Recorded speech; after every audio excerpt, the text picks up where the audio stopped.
Welcome to Sputnik, orbiting the world with me, George Galloway. And me, Gayatri. The British arms trade is booming all over the world, especially where there's war or the possibility of it. In both cases, British foreign policy is closely linked to the arms trade. We start the wars, incite them, fuel them, and in every case, the human tide washes up on our shores. Then we cry, "Johnny Foreigner!" cranking up the xenophobia, which in turn leads to more demand for more wars, more weapons, and off we go again. It's profitable for sure. Arms sales from Britain to the head-chopping Saudi despotism alone has raked in more than £50 billion over the last 30 years at least. Neither are we in any position to control the end result. Weapons and training we sold to the Saudis ended up crushing the democracy movement in Bahrain. Weapons we are now selling the Saudis are quickly transferred to Syria, where they end up in the hands of ISIS and Al-Qaeda. And no doubt some of the bombs, rockets and napalm pouring down on Yemen originated here too. Joining us now is Andrew Smith from the Campaign Against the Arms Trade.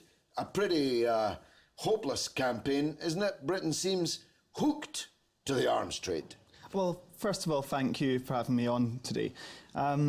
We are trying to campaign ourselves out of existence. We want to end the arms trade. We want Britain to stop selling weapons to murderous dictatorships like Saudi Arabia, murderous dictatorships like Bahrain, and like the entire long list of atrocious despots that the UK is selling weapons to. How's that going? Well, I think it's certainly a marathon, not a sprint. You know yourself, when taking on any vested interest or multi-billion-pound industry, that certainly there's an awful lot of influence which the arms trade has in the corridors of power. An example of that was earlier this year in January, when the ADS, which is kind of the trade body that represents the arms trade, held its annual dinner in the Hilton Hotel in Mayfair. It was attended by over 40 MPs from across the Labour Party, the Conservatives and the Liberal Democrats. The guest speaker for the night was Vince Cable, who was the government minister who was meant to be in charge of regulating the arms trade. The shadow defence secretary was there as well. If these are the links the arms trade has, then in some ways it's little wonder that they managed to carry such a loud voice. It's a criminal enterprise, isn't it? If I was handing out bread knives to gang members here, I'd be in prison. But here we have British companies, Pukka, many of them ending up in the House of Lords, having their dinners in Mayfair, getting all the great and the good there.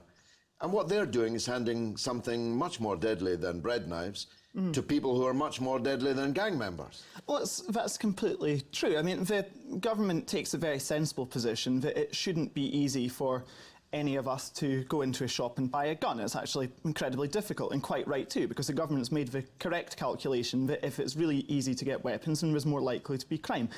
On the other hand, it has no problem selling vast quantities of weapons. And actually, every year, UKTI publishes its list of priority markets for arms sales. And the most recent list includes Bahrain, it includes Saudi Arabia, it includes a whole host of really oppressive dictatorships and regimes. Saudi Arabia is the largest buyer of UK weapons. Well, it's worse, isn't it? Because we're selling weapons to Saudi Arabia that within weeks are in the hands of the Al-Qaeda and ISIS forces in Syria. But I want to take you back to something that quite illuminating that you alluded to a minute ago. This is a bipartisan affair. Labour MPs were at that dinner. The shadow defence minister was at that dinner. When Labour was in power, I well remember a conversation with Jack Straw over the issue of selling weapons to the Suharto dictatorship in Indonesia. This after Labour had promised that they wouldn't do so and promised that they would have an ethical foreign policy. What is it about this junk that they're addicted to that spreads so easily across the front benches? I think you're correct, it's definitely not a party political issue. As I say, all the parties were represented at that dinner. I imagine your invite must have got lost in the mail. But all the main parties were represented at that dinner. And it was front bench spokespeople for all the parties that were giving lots of warm words to the arms trade and accepting very expensive dinners from arms company executives. Now, if that isn't going to... Well, Mr. Blair had a very close relationship with Dick Evans of British Aerospace, the biggest of the arms companies. And indeed, they're still working happily together in some parts of the former Soviet Union, and both doing very well, thank you. So this relationship must be based on something tangible. And what's the tangible? Is it money? Well, with BAE Systems specifically, in Robin Cook's autobiography, he says that BAE Systems, in his words, had the backdoor key to Downing Street. And I don't think he's talking literally, but what he was meaning was that Tony Blair would not make a foreign policy decision without BAE being on board first. And I think with BAE there is a very, very close relationship, but part of that is because of revolving door, which we've seen from the corridors of power into the corridors of the arms companies. Probably the most naked example of that was Jeff Hoon, who was a defence secretary in the last Labour government, who gave a contract worth £1.7 billion to Augusta Westland. And then, funnily enough, after he left Parliament in disgrace, might I add, after a lobbying scandal, turned up as head of European sales for Augusta Westland. So I think there's certainly all these kind of connections, and I think transparency is the most important thing. And if there's one trade that doesn't like being transparent and doesn't like having the results of its terrible crimes held up to public, then it's the arms trade. I wonder why Britain has such a primary role in this industry. Has it always been the case, or is it more so post-Thatcher era that it has got nothing else to sell? Well, it certainly grew during the Thatcher years, and certainly that's been the kind of policy ever since then. But actually, we always hear facetious arguments about it creating lots of jobs, but in reality this isn't the case. Arms exports account for about 0.2% of jobs in the UK economy. It's actually a very small sector, but it's a very small sector which has always enjoyed a totally disproportionate level of support. I mean, we've got the Dicey Arms Fair coming up in September in East London, which is going to be kind of like Glastonbury for the arms trade. It's going to bring together thousands of arms company representatives with lots of politicians, with almost every despotic dictatorship you could care to mention.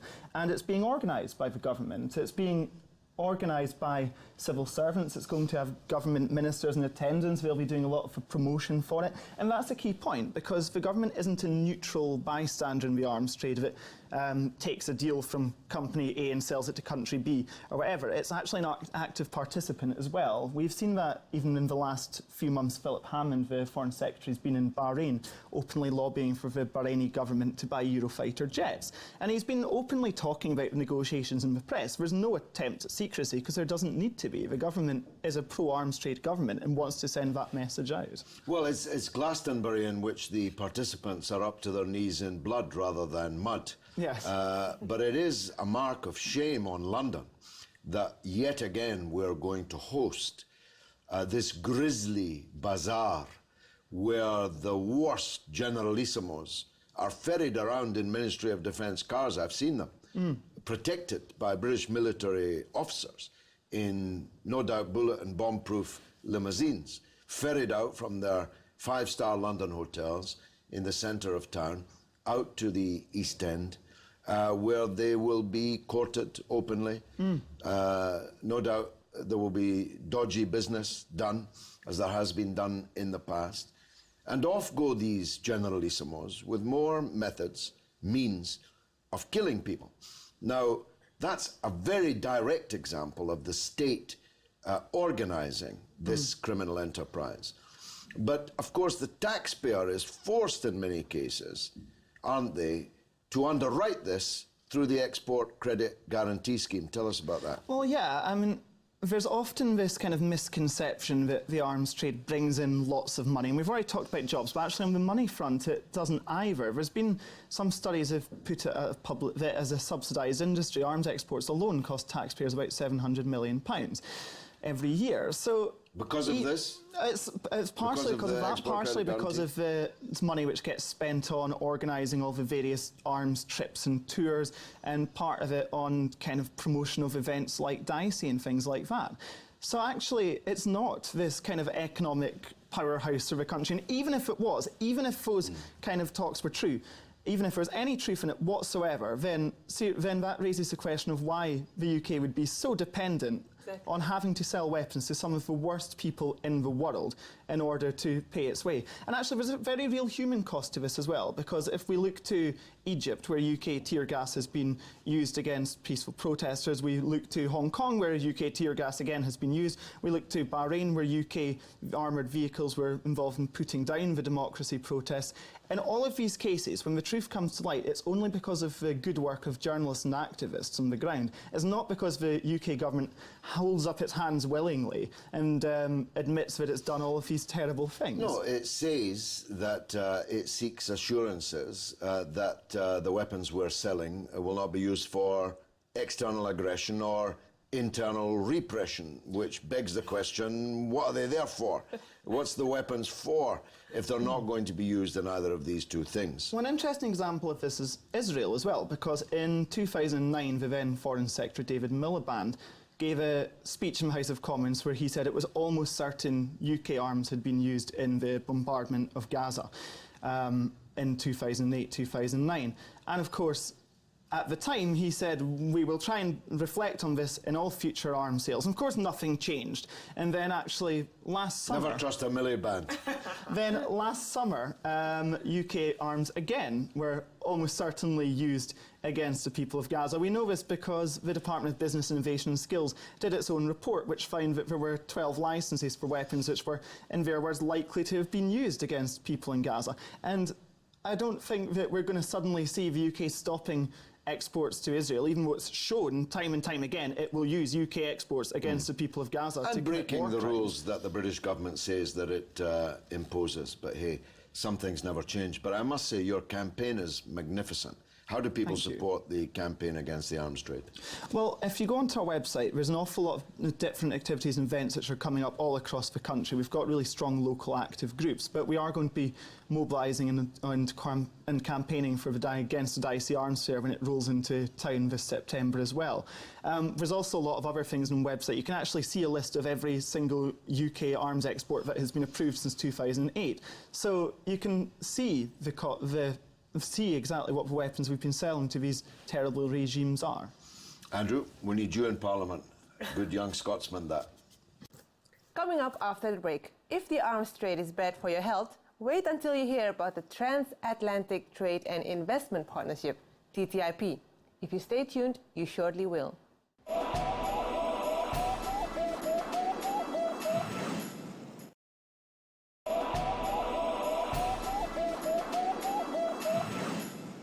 Welcome back to Sputnik. The TTIP negotiations between the EU and the US have been almost wholly conducted in secret, and that's the shape of things to come if the agreement is reached. Yet its consequences for you are far more profound than the recent general election, for example, where at least everything was out on the table. TTIP would vastly extend the scale of privatization into health, education, water services, and many other areas. It would give special corporate courts the power to override national parliaments and take us further down the road to an Orwellian future where what is called freedom is in fact a new world order of corporate slavery. Joining us to discuss it is agitator-in-chief in the campaign against TTIP, Samuel Lowe. Samuel, a fine title. Who are you agitating on behalf of? How broad is the opposition to this agreement, and how close are we to its conclusion? There's about 300 plus organisations across Europe campaigning against this right now. We've just breached the 2 million barrier in signatures from across Europe opposing it, and is it close to coming to a conclusion? That's a very big question. We don't know. They're just coming up to the 10th round of the negotiations. It's been going on for a couple of years already, and I would say that every 6 months that goes by without it being concluded probably puts on another year to the time frame. So far, we've been holding it up quite Are there successfully. any European governments openly opposed to it. There's no European governments openly opposed to the whole deal. There are European governments who have concerns about specific aspects. For example, Austria, who you mentioned in your introduction, the corporate courts aspect, which maybe we'll elaborate on in a little bit, but they are specifically opposed to that. Is unanimity in the EU required for this treaty?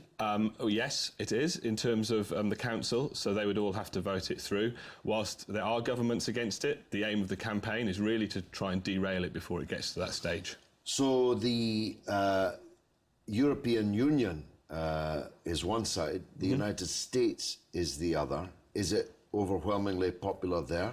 No. So we, as Friends of the Earth, we also have a group in the USA, and there at the moment there's a huge campaign there against Fast Track Authority, which is another, it's called FTA. There's lots of acronyms in the trade world, and what they're campaigning against is giving the president the sole authority to sign off trade agreements without it going through Congress. And the reason they're so worried about this is because of TTIP, but also its sister agreement, the Trans-Pacific Partnership with the US, which the US is negotiating with many countries, including Chile, Vietnam, and Japan.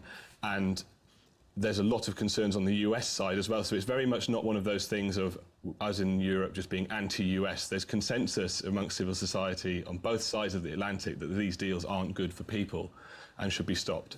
Well, summarise for us just exactly how bad it would be for us. At its worst, it would be very bad. So I'd say when we look at things at Friends of the Earth, we say our approach when it comes to the economy is we want the economy to work for people, for the environment and for the planet. And we look at TTIP and we think that would work against it. If I can give some examples maybe of the different things that we could expect, we could see businesses and the US having a lot more influence on our laws. We've already seen some of this happen during the course of the trade agreement negotiations. So we've seen environmental law changed, energy law changed so that we can import, so that more tar sands will be imported from the US and Canada to the European Union, and that was under pressure whilst these negotiations were going on. We've seen chemicals that are endocrine disrupting chemicals. They're used in pesticides. We've seen the European Commission decision to ban those being cancelled because of pressure from the US whilst these trade agreements going on. And then also when you get to the ISDS mechanism, the investor state dispute mechanism, which is these corporate courts, which sees legal sovereignty being given away, I suppose, from the national judiciary, and decisions are taken in arbitration panels with usually 3 lawyers for vast amount of money. To give an example of this, Philip Morris is currently suing the Australian government for bringing in plain packaged cigarettes. A fracking company in Canada is currently suing the Canadian government for bringing a moratorium on fracking for $250 million. These are under other trade agreements. So that one I just mentioned is under NAFTA. At the moment, this mechanism does exist in some agreements that the EU has got, actually quite a lot, about 3,000, but there's none with the US, so it'd be bringing in a whole different dimension. And they have a different attitude to many things there. Yes.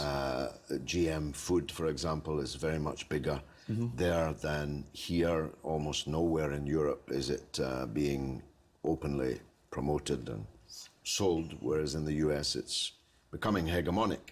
The attitude to safety standards, chemicals, pesticides and so on, would all be profoundly and negatively affected if US standards became implementable here and by courts, irrespective of what Parliament thought. Yeah, exactly. From your examples, it shows that the multinationals are basically dictating our countries then. I suppose it is very interesting. So when you bring these concerns, so that you've just mentioned, to the European Commission, who are in charge of negotiating this, they say, oh, don't worry, you know, these aren't on the table, these issues. But you can actually see from the US in the media, their publicity, what their aggressive interests are. What do they want to get out of this? And it's exactly the things you've mentioned. And in any trade agreement, it's a negotiation. There's got to be compromise. And we just don't trust the European Commission not to compromise, because the European Commission is also, we're not a sort of benevolent partner in this. We want things from the US. We'd like access to their public procurement markets for European companies, where they have something called Buy American there, which is to try and source local food for schools. We don't like that. So it's hard for me to believe that we wouldn't trade off one thing for the other. Yeah, absolutely. There's already concern in this country. It's why we've got a referendum coming up on the European Union about sovereignty being sucked from the national parliament to the European level, much less responsive, at least in theory, to public opinion. If the European Union then hands on much of that sovereignty to corporate courts, for example, then where does that leave the ordinary citizen in European countries? Leaves them up a gum tree. Tell me how the privatization issues arise from this. So the privatisation issues, I think the first initial concern was that the NHS would be part of the deal, that we would be trying to sell off bits of it to the US. We interestingly met with Ken Clarke last year, and he said, "Why are you worried about this? We're doing it anyway." But the debate is actually a bit more nuanced than that. So whenever this issue comes up with the European Commission, they say, "No, it's not on the table. Look, we've said this or this or this." But actually, it's the corporate courts bit that the people are concerned about. The worry is that services that have been privatised will become prohibitively expensive to renationalise them in the future, because these courts, which happen outside of the national judiciary, you can get sued for a vast amount of money. The highest award ever was $50 billion. You know, so actually people's concerns are less based in the idea that it will mean that the governments have to privatise, although if they wanted to, this agreement would facilitate them doing it. It's to do with the fact that you would not then be able to reverse it. The British courts, of course, reach decisions which are appealable, sometimes appealable on several levels and right up to the European level. These corporate courts, will they have a right of appeal, and if so, to whom? As it stands, they do not have an appeal mechanism. This is one of the big discussions going on in Europe at the moment, of they're trying to rebrand these corporate courts to make them palatable, and one of the ideas is that there might be an appeal mechanism, although this is all entirely on the European... To another three lawyers. Right, so this is entirely on the European side. We don't know what the US will agree to or not, so they might not agree to this. I think something that's quite interesting is the UK government, back in 2013, I think April, commissioned a study from the LSE. The study was to look into what would be the benefit of having these corporate courts, this ISDS mechanism, to the UK in an agreement with the US. And the conclusions were quite interesting. It was that there would be no political gain, no economic gain, some economic risk, some political risk.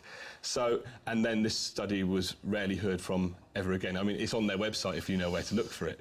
So our government's very aware that this ISDS mechanism, these corporate courts, don't do what they will achieve, which is, the idea is it'll bring in more investment. There's no evidence of this. No.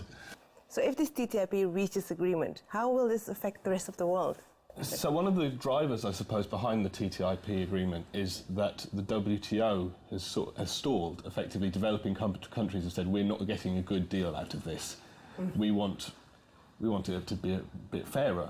And that's obviously stalled all trade negotiations at the WTO level. So this big bilateral agreement is promoted by them as such. It's the idea they want to set a global standard for trade for the rest of the world. So there's a chance that other countries would then be able to join it, but you know, there'll be some elements of trade diversion where stuff that was imported from the rest of the world before will now be imported from the US. But I suppose it's more for me an idea of, if you are doing something like this for the rest of the world, because the idea of having trade with the US isn't in and of itself offensive. No, you know, of course not.